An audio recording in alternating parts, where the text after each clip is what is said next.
Saya sering banget dengar kata-kata Islamfobia. Islamfobia ini bisa diartikan sebagai ketakutan berlebih kepada Islam sebagai agama. Sebenarnya membedah sejarah asal kata Islamfobia ini cukup sulit karena tergantung dari sisi mana kita melihatnya.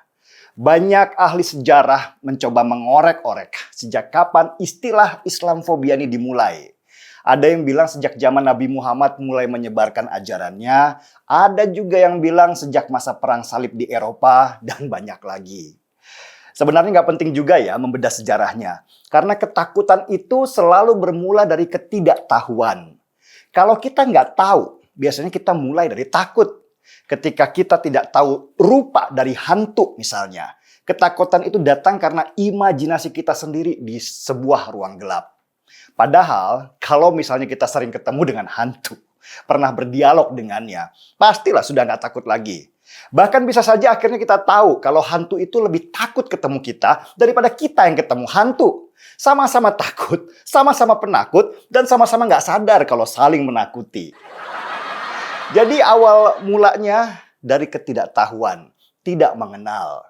Seperti kata seorang bijak, manusia itu cenderung takut terhadap sesuatu yang tidak dia ketahui. Kita takut pada kematian karena kita tidak mengenal apa itu alam kematian. Kita takut pada masa depan kita karena kita tidak tahu apa yang terjadi pada diri kita di masa depan. Dan dari ketakutan itu, manusia kemudian cenderung membentengi dirinya dengan kebanggaan. Mereka takut karena agama gue benar. Begitu salah satu contohnya. Dan dari rasa bangga yang berlebihan itu, kemudian muncul kelompok-kelompok eksklusif yang hanya mau bergaul dengan sesama agamanya saja, sesama rasnya saja, dan sesama etnisnya saja.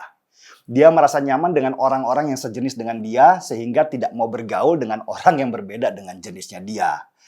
Dan ketika kelompok sejenis ini membesar, mereka menyebut diri mereka mayoritas. Ketika mereka kecil, mereka menyebut diri mereka sebagai minoritas. Begitulah faktanya. Islamfobia kemungkinan besar muncul saat kelompok eksklusif dengan satu agama ini berada di tengah-tengah mayoritas agama lainnya. Mereka merasa kecil sehingga menjadi sensitif. Sedikit saja disentil, langsung menuding. Wah, kamu Islamfobia ya? Misalnya di Amerika. Di Amerika ini ada kelompok besar Kristen radikal atau orang yang beragama Kristen yang sangat militan. Miriplah dengan kadrun di Indonesia, cuman agamanya saja beda.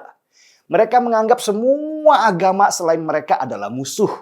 Nah, karena Islam adalah agama terbesar kedua di dunia, maka Islam dianggap mereka sebagai musuh besar. Tetapi sebenarnya kelompok Kristen radikal di Amerika ini bukan saja melihat Islam sebagai musuh, tapi juga orang yang berbeda ras. Mereka selain memusuhi Islam, juga sangat memusuhi ras kulit hitam. Salah satu kelompok besar yang lahir tahun 1865 di Amerika, namanya adalah Ku Klux Klan atau KKK.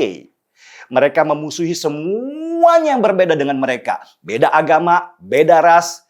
Kalau di Jerman, ada yang seperti mereka yang tergabung dalam sebuah partai bernama Nazi. Yang di Jerman ini beda lagi. Mereka selain benci pada Islam dan bencinya lagi pada Yahudi. Kelompok ini tumbuh dari masyarakat Jerman yang dulunya miskin dan tidak sukses secara ekonomi dan menyalahkan kaum Yahudi yang sukses dan mapan sebagai penyebab dari kegagalan ekonomi mereka.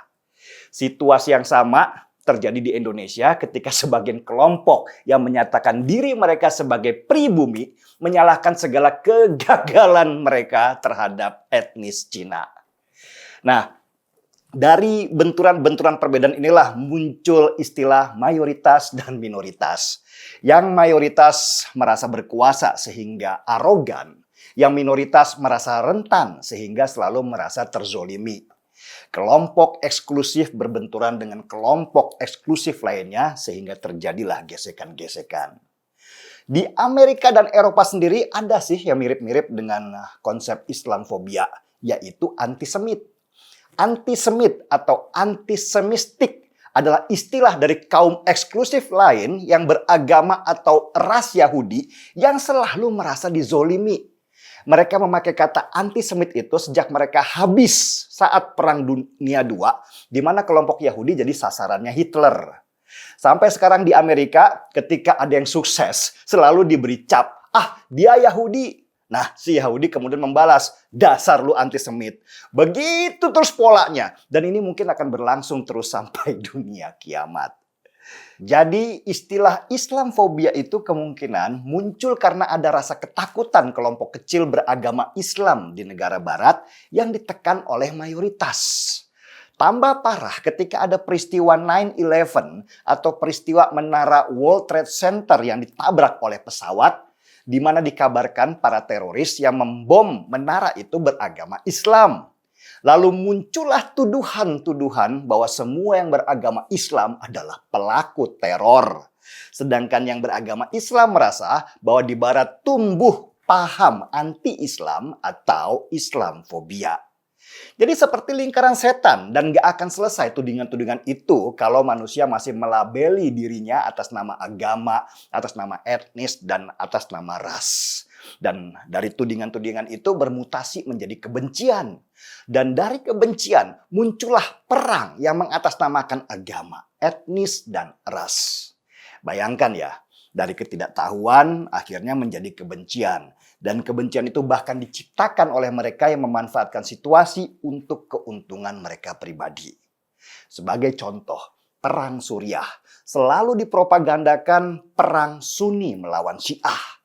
Padahal itu adalah perilaku teroris yang di atas mereka ada gabungan negara Amerika, Inggris, Saudi Arabia, Qatar, Jepang, dan banyak lagi.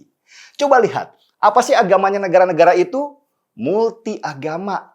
Dan urusan mereka membiayai teroris di Suriah bukan karena agama. Itu cuma alasan saja. Urusannya tetap uang, kekuasaan, dan sumber daya alam. Oke. Kembali ke istilah Islamfobia di Indonesia. Kalau kita belajar sejarah munculnya istilah Islamfobia, itu muncul dari kelompok kecil atau minoritas yang beragama Islam di negara yang mayoritas beragama non-Islam. Buat saya itu masih bisa diterima ya. Namanya kelompok kecil atau minoritas selalu mendapat kesewenang-wenangan dari mereka yang merasa mayoritas dan arogan. Tapi masalahnya di Indonesia yang mayoritas beragama Islam, kenapa kok bisa muncul istilah Islamfobia? Lucu kan? Lah, memangnya agama Islam terzolimi apa di negara yang mayoritasnya beragama Islam? Kan gak masuk akal. Harusnya di Indonesia itu yang ada Kristenfobia. Soalnya banyak banget orang yang mengaku beragama Islam, takut sama salib, takut sama pohon cemara, takut sama simbol-simbol agama yang berbeda. Harusnya yang Kristen, yang Buddha, yang Hindu, dan yang beragama lain dong yang fobia terhadap Islam. Secara tiap hari mereka harus dengar azan 5 kali sehari. Belum pengajian-pengajian yang disiarkan pakai toa dengan volume maksimal. Lah ini kok di negara yang mayoritas Islam ada yang bilang ada Islamfobia. Kim Jong Un dengarnya pasti ketawa sampai kentut-kentut sambil merudal pengawalnya. Itulah kenapa saya lebih suka pakai istilah kadrun atau kadal gurun kepada mereka. Karena saya sendiri beragama Islam, nggak mau disamakan dengan mereka. Mereka itu selain bodoh juga cengeng. Kalau berkelompok, koarnya itu paling besar. Pas dijewer dikit, langsung teriak, Islamfobia! Yang pasti, saya dan banyak teman-teman saya yang beragama Kristen, Katolik, Buddha, dan Hindu nggak pernah tuh merasa ada Islamfobia. Kami hanya merasa kadrunfobia atau ketakutan berlebih pada kadrun. Mungkin bukan takut sih, lebih tepatnya jijik, seperti jijik pada kecoa. Tapi seperti juga kecoa, kadrun itu juga ada manfaatnya. Setidaknya kita bisa bisikan ke anak kita, nak, sekolah yang tinggi ya, biar kamu nanti nggak bodoh seperti mereka. Seruput kopinya.